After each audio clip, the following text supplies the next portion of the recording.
I taught at Harvard.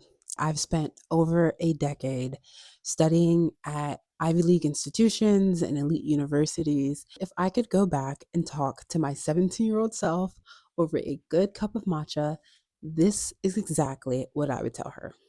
Lesson number one, focus on direction, not speed. When I was a first year at the University of Chicago, I decided before I even started there, I was going to be pre med. But here's the caveat, I was so focused on getting all the pre med classes, finishing it as quickly as possible. At the University of Chicago, we have the quarter system, so it's pretty efficient to be able to get through all of the required courses sooner rather than later. And I jumped right in. But very quickly, after organic chemistry, I realized that I do not want to study pre med. And instead of forcing myself and, oh, look how quickly, everyone else is completing their requirements and all this other stuff, I decided to pivot and I said, you know what? I'm going to try something else. I'm going to try something different, something that I know I can sustain for the next 4 years. And I'm so glad I did. You know why? Because if I kept going full force ahead in the wrong direction, the amount of time it would take me to finally go back on the right path would be double, and I would have felt like I wasted time. So, the most important thing I've learned, especially over my 4 years at the University of Chicago, is don't focus on what other people are doing and how fast they're doing it. Because at the end of the day, going in the right direction, even if it's slow or relatively slow or whatever it may be, is better than going full force ahead in the wrong direction. Trust me, I learned this the hard way. Lesson number two is never apologize for refusing mediocrity. So while I was at the University of Chicago for my first year at the college, I decided that I wanted to work on a public art project. Living on the south side of Chicago, living in Hyde Park, there weren't a lot of students who reflected my own identities. So I decided I'm going to work on commissioning a public monument to the first Black woman to earn a PhD in the United States, and that was Dr. Georgiana Simpson. And I spent my entire college career commissioning this monument, fundraising. We raised over $50,000. It's the first of its kind in the city of Chicago on campus, and I really enjoyed working on this project. And people would constantly ask me, why are you working on this? This isn't going to get you a great internship. This isn't going to get you a good job after college. This just seems useless. There was just so much negative talk about what I was doing. And I had to sit down and tell myself at the end of the day, if I put my mind to something, I can be mediocre at it, or I can choose to be really great at it. And I wanted to be really great. Like, if I'm going to put in my entire college career to making this public monument happen, I'm going to do it with all of my effort, all of my skills, and zero mediocrity, And this is a public art project. This is something that till this day is standing. We're talking bolts in the ground on the campus of the University of Chicago, and it has me and my friend's name on it. That is a legacy that my children's children will be able to see. And if I focused on, not doing it well, doing it with zero skill, zero passion, pursuing it with mediocrity, who is that going to benefit? No one. So never apologize for seeking greatness. Never apologize for not wanting to do things with mediocrity. Just don't. And here's the major takeaway from this as well.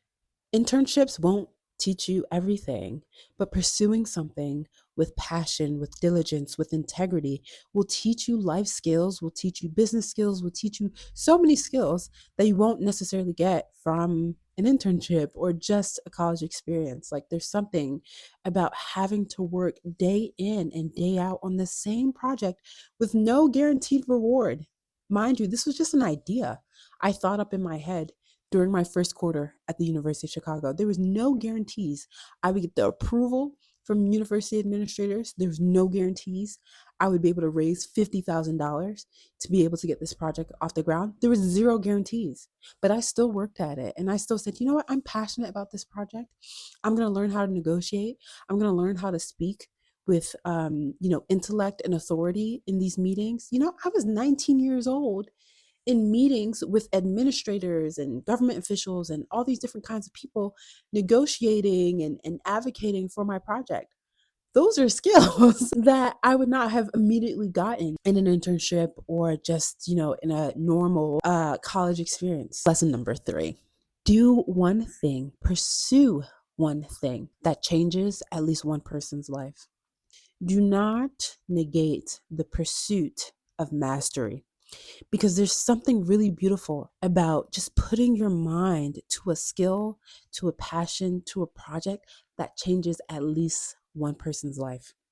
And there's always this belief, especially when you first start in college, that you have to have it all figured out. You need to have a 30-year plan. Trust me, I'm very type A. I know what it's like to want to have that 10-year vision, to want to have that 5-year plan, that want to, to want to have everything figured out. But guess what? You don't have to have it all figured out right now. You don't. All you need to do is take one step after the other. And while taking those steps, make sure that you are honing in on a craft, a skill, something that will change at least one person's life. When I saw a 90-year-old woman dancing in front of the monument that I commissioned at the University of Chicago, jumping with complete joy, seeing the glisten in her eyes at the fact that there's someone that looks like her that is now permanently represented on this campus. That is amazing. So whatever your skill is, whatever your passion is, just pursue it. And guess what? It doesn't have to be for the entirety of your life. So here's the major takeaway: mastery in pursuit of service is never wasted. Trust me. Lesson 4 is not every detour is detrimental. While I was a teaching fellow at Harvard, I had an amazingly brilliant undergraduate student. I mean, this student would write some of the most compelling essays I've ever graded while teaching undergraduates at Harvard. And one day, she came to my office, my small little shoebox office in my department for office hours. And she came in a little bit sheepish and she was like, well, Shay, I have something to tell you. And I was like, okay, my door is literally open. Come on in, sit down, let's talk. And she said, I just accepted an offer to work at Goldman Sachs after college. And I told her, that's wonderful news. I teach in the humanities. I teach in the liberal arts. I believe in the power of liberal arts education. I believe in the power of the humanities. I believe everyone should take at least one humanities course while in college. And I think the humanities makes us better humans. It teaches us empathy. It teaches us critical thinking skills. It teaches us how to reason. And all of that is important no matter what job or career you're pursuing after college. So I told her, if you're looking for condemnation, you're not going to get it from me. And I told her the story I'm about to tell you. I graduated from the University of Chicago with some debt. And I decided I'm going to work in corporate America so I can pay off that debt and have more freedom of choice as I move forward throughout my 20s. So I took the corporate job, worked long hours. I gave my all to that job, and I was able to pay off all of my debt. And I was able to save up enough money to buy time to be able to, fully spend my time studying for the GRE for 3 months without having to worry about, how am I going to sustain myself? How am I going to buy groceries? How am I going to do that? It was no worry to me. And I did amazing on the GRE. I was able to apply for multiple different programs, and I got into every single PhD program I applied for because I had the time, I had the space, I had the resources to be able to fully throw myself into studying, into preparing my applications, into getting to know the people that I would eventually work with. And that was a gift. So I told her, I said, look, there are a variety of reasons why you may decide to pursue this career path, whether short term or long term. Just know that you should pursue the path for you that gives you the most options, whatever those options are. Whatever you are envisioning for your future, let that be the path that you pursue, but also make sure you know why you're doing it. Just know why. For me, I had to pay off student loan debt. I didn't want to go into the rest of my 20s, having that hovering over me. So here's the takeaway: pit stops can be a launching pad for you to make power moves in the future. Lesson number 5 is move with purpose. Nothing is more annoying than walking down Oxford Street in London with a clear destination in mind, but being stuck in a crowd of people, not necessarily that are moving slow. As we said in the previous lessons, nothing wrong with moving slow in the right direction, but do not know where they're going. It not only impacts them, it impacts the people around them.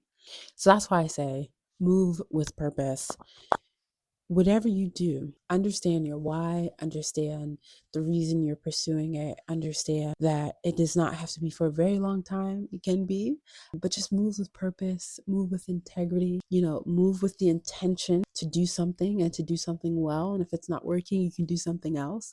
But the point is, move with purpose. Lesson number 6 is don't fake humility. So there's this common phrase or something that people attend Harvard and they'll be like, oh, I go to school in Cambridge. And this phrase is like a form of like fake humility where it's like, okay, I don't want to say that, I attend Harvard. And it's cute, but at the same time, why deny the hard work that you've put in to get into this institution? You go to Harvard, full stop. People can react however they want to react. You are your own human being. You are a person before you attend Harvard. You're a person after you attend Harvard. And you're a person while you're at Harvard.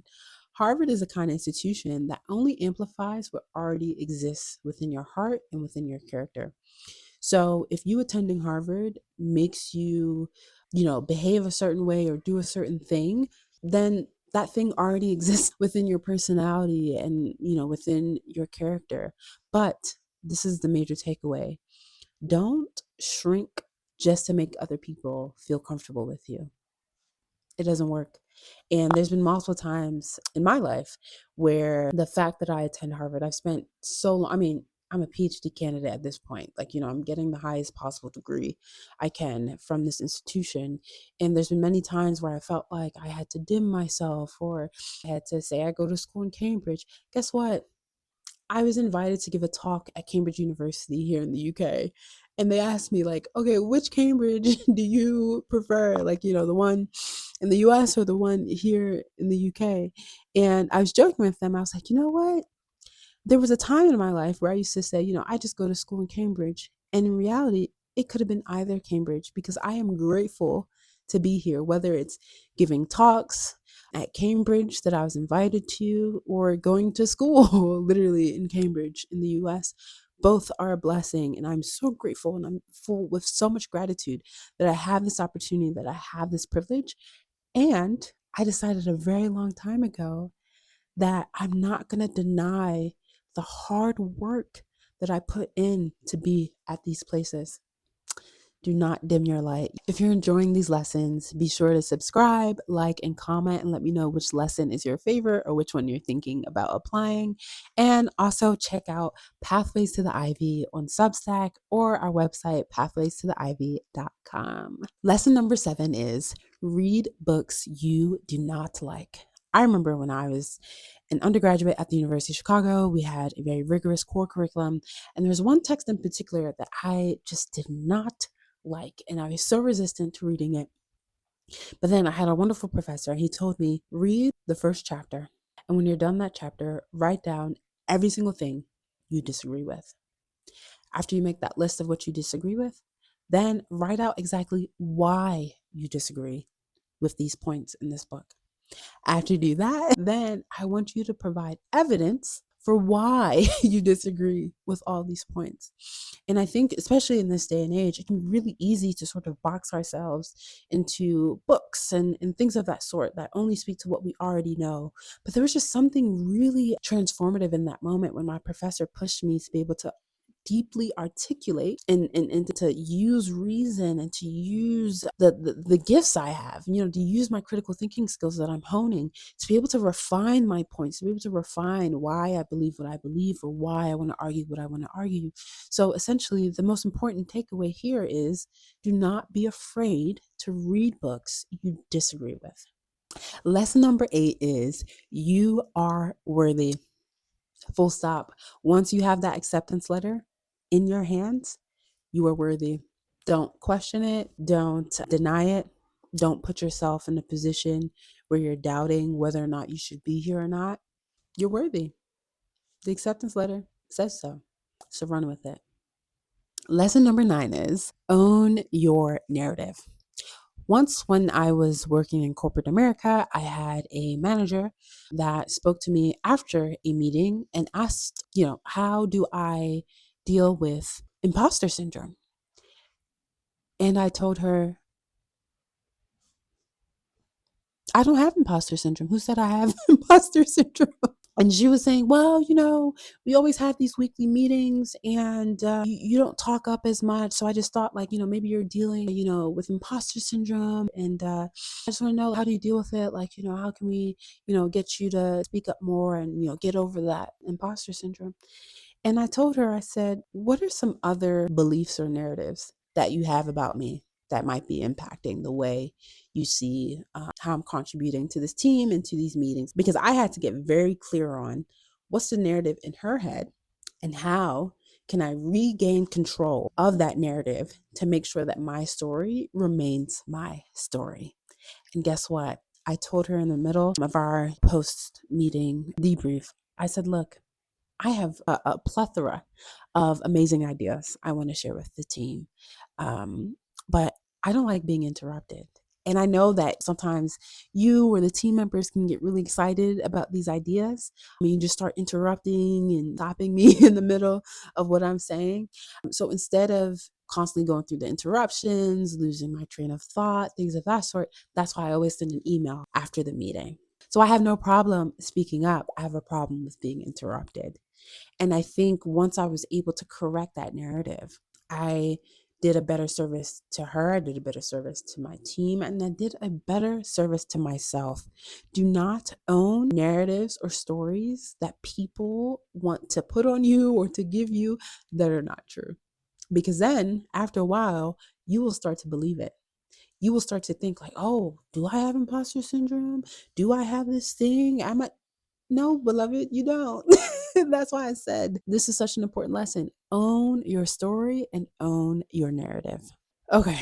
Wow. I love sharing these insights and experiences. It's starting to get late and I need to get back to writing my dissertation. But okay, let me do 2 more lessons. I have them written down here. Let me do 2 more lessons and then we'll wrap this up. And I'm happy to do more in another time. Redefine what your dream school is. I was completely devastated when I didn't get into Brown for undergraduate. And I was just like, oh, like I love the open curriculum. I love the kind of people that go to Brown. Like, I just really love the structure of the college and the structure of classes. Like Brown was my dream school. So when I didn't get in, completely devastated. And I realized me going to the exact opposite of Brown, which is the University of Chicago, was the best thing for me in that moment. I thought I wanted what Brown could offer, like, open curriculum, more flexibility, things of that sort. But what I actually needed at that point in my late teens, early 20s, was more structure. So the core curriculum at the University of Chicago is the most rigorous thing that I think, I've been through for most of my 20s. The core curriculum will, really put you in a position to not only be a very deep critical thinker, but to also know how to read and distill and digest and, talk about large amounts of information well and with rigor. That's what I needed in that exact moment, just given where I was, in my life and the things I wanted to do. And I needed that structure, even though I didn't want any. I didn't want any. when I was, at that stage of life. And I'm so grateful for my education at the University of Chicago. Honestly, now that I'm doing my PhD, there was moments where, I was in class or, I was working really hard on something, even working on my dissertation now. I have the ability to do it because of what I went through at the University of Chicago. And I remember I had a college advisor that was like, oh, like, it might take a few years, but you're going to appreciate your education here. And she was so right. Like, it did take a couple of years. She was right about that. I needed some time to past how hard the institution was when I attended. But now I can take my PhD classes. I can work on my dissertation proposal. I can teach in Harvard College with just so much more ease and grace because I'm like, I've been through so much harder.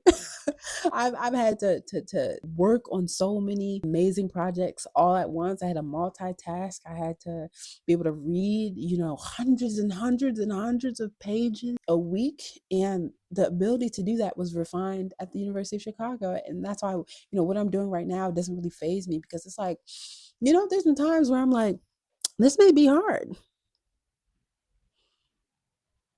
but I've been through much harder stuff at the University of Chicago, and I'm way better for it. And let me just tell this other story because I want these lessons to not just impact, people who are thinking about college or currently in college, but, people who are also thinking about graduate school and things of that sort. The next story is when I applied and was admitted to Oxford, I told a friend, I was like, yes, I was admitted to Oxford, but I would have to pay, out of pocket to attend Oxford. So I was like, I weighed the pros and the cons and I said, I'm going to turn down my offer. I remember what I said in an earlier lesson. I really did not want to accumulate debt in my 20s because I knew that it would limit a lot of the things that I saw for myself and I wanted to do financially, in my 30s, like, and things later down the line. So I decided I'm not taking out debt to attend Oxford. And my friend was like, you are a fool. You are a fool to say you're not going to accept a position at Oxford. Shay, it's Oxford. You got into Oxford and you're turning them down. And guess what? If I had accepted that position at Oxford at that time, a few months into my master's program, there would be a national lockdown. I would have been far from my family and friends. I would have been alone. I would have been isolated. I wouldn't know what is going on. I would have been stuck if I had gone to Oxford at that specific time that I wanted to go. And I think oftentimes when we think about dream schools, there's nothing wrong with having dream schools. There's nothing wrong with, wanting the best for yourself. There's nothing wrong with that. But what I'm saying here is redefine what your dream school is in a particular season. And guess what? I did not attend Oxford, but now I spend so many days at Oxford working on research for my PhD dissertation. I did not attend Brown for undergraduate, but guess what? My first and second year of working on my PhD, I was able to take classes at Brown. And one of the classes I took at Brown during my PhD completely shifted my academic trajectory. And it led to a specific research agenda that got me invited to speak at Cambridge University. It completely changed the direction of my dissertation, which I'm so excited to be working on. And the topic I'm working on is so I'm just so excited about it. I'm a historian, so, I want to nerd out a little bit, but I just want to share these lessons. I don't want to nerd out too much. But that class is the reason why my dissertation is what it is now. So even though I didn't do things in that exact moment, timing is everything. So here's the major takeaway. Sometimes your dream school comes at the right time, not the first time. Apply again if you need to in a different season, a different time. That school may be the right fit for you. It's all about timing. Don't worry. The final lesson is bring a village mindset to the Ivy League. If you end up studying at an Ivy League institution or an elite university, have a village mindset. Let me tell you why. When I told a colleague that I was going to start making history content accessible online through my newsletter, through my YouTube channel, through different mediums, my colleague said, "That's not what scholars do. We exist in the ivory tower. We don't have to make what we do accessible. We speak with other scholars, we attend conference with other scholars, and yeah, you don't have to do any of this." And I remember telling him, I remember people in my life growing up who had access to spaces and shared that information they had access to with me. It is a privilege to have the type of education, resume, and job experiences I've had.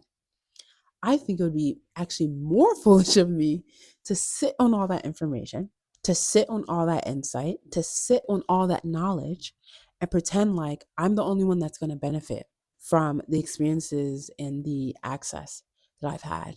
The major thing for me is I want to make sure that I'm not just hoarding knowledge, but I'm sharing it with other people. And that's part of the reason why I even made this video. As you can tell, there's a lot of things I've done in school or in my career that seem foolish in the moment, but in the long term, my hope and my desire is that it impacts as many people as possible. That some of the mistakes I've made, some of the things I've had to learn the hard way, that people can learn it with ease and they can figure out their own mistakes that they have to make and learn from.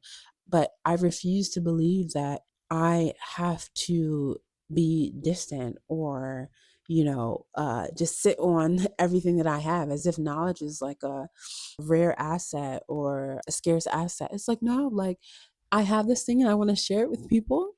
And, I'm not a professional YouTuber. I'm not, I don't have really, great video skills. I'm an academic, I'm a historian, I'm a speaker, I'm a writer. I don't have all the best skills, but guess what? I have something to say. I have knowledge, I have experience, I have privilege, and I want to share it with other people in the best way that I know how. I think the most important thing I have learned, and this is the major takeaway, is it's not enough to sit at these tables. You have to build new ones. If this video resonated with you, please like, comment, subscribe. Let me know below what was the most impactful lesson or takeaway for you. And if you are interested in getting more resources and figuring out how to apply these lessons, especially if you are an ambitious student or you work with ambitious students, check out pathways-to-the-ivy.com or subscribe, not or, both. You can do both, guys. Subscribe to our newsletter at pathways-to-the-ivy.com, where I am teaching and advising the next generation of change makers, ambitious students, people who are dedicated to the pursuit of knowledge. Thank you for watching.